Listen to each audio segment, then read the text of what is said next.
തമിഴ്നാട്ടിൽ ടി.വി.കെ അധ്യക്ഷൻ വിജയ് വീണ്ടും ഗവർണറുമായി കൂടിക്കാഴ്ച നടത്തി. കേവല ഭൂരിപക്ഷം ഉണ്ടെന്ന് വിജയ് അവകാശവാദം ഉന്നയിച്ചു. കൂടിക്കാഴ്ചയ്ക്ക് ശേഷം നിർണായക തീരുമാനത്തിൽ എത്തിയതായാണ് വിവരം. സർക്കാർ ഉണ്ടാക്കാൻ ഗവർണർ വിജയെ ക്ഷണിച്ചേക്കും. ഗവർണർ രാജേന്ദ്ര അർലേക്കറുമായുള്ള വിജയുടെ കൂടിക്കാഴ്ചയ്ക്ക് ശേഷം നിർണായക തീരുമാനത്തിൽ എത്തിയതായാണ് വിവരം. സർക്കാരുണ്ടാക്കാൻ ഗവർണർ വിജയെ ക്ഷണിച്ചേക്കും. VC-ക്ക് അടക്കമുള്ള കക്ഷികളുടെ പിന്തുണയുണ്ടെന്ന് വിജയ് ഗവർണറെ ധരിപ്പിച്ചതായാണ് വിവരം.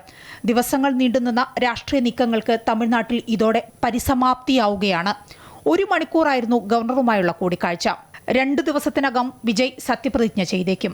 കോൺഗ്രസിന് പുറമെ VC-ക്ക് CPM, CPI എന്നിവർ പിന്തുണയ്ക്കുമെന്നാണ് ടി.വി.കെ വൃത്തങ്ങൾ വ്യക്തമാക്കുന്നത്. അതേസമയം മറീന ബീച്ച് പരിസരത്ത് സുരക്ഷ ശക്തമാക്കിയിരിക്കുകയാണ് പോലീസ്. ആളുകൾ കൂട്ടം കൂടി നിൽക്കരുതെന്ന് പോലീസ് നിർദ്ദേശം നൽകി. ജല്ലിക്കെട്ട് പ്രക്ഷോഭ മാതൃകയിൽ ജെൻസി പ്രതിഷേധത്തിനുള്ള സാധ്യത മുന്നിൽ കണ്ടുകൊണ്ടാണ് പോലീസ് സുരക്ഷ ശക്തമാക്കിയത്. തിരഞ്ഞെടുപ്പ് ഫലം പുറത്തുവന്നിട്ടും തമിഴ്നാട് രാഷ്ട്രീയം കലുഷിതമായി തുടരുകയായിരുന്നു. സർക്കാർ രൂപീകരണ അനിശ്ചിതത്വം തുടരുന്നതിനിടെ അപ്രതീക്ഷിത രാഷ്ട്രീയ നീക്കങ്ങളാണ് തമിഴ്നാട്ടിൽ നടന്നത്. News desk Amrita news.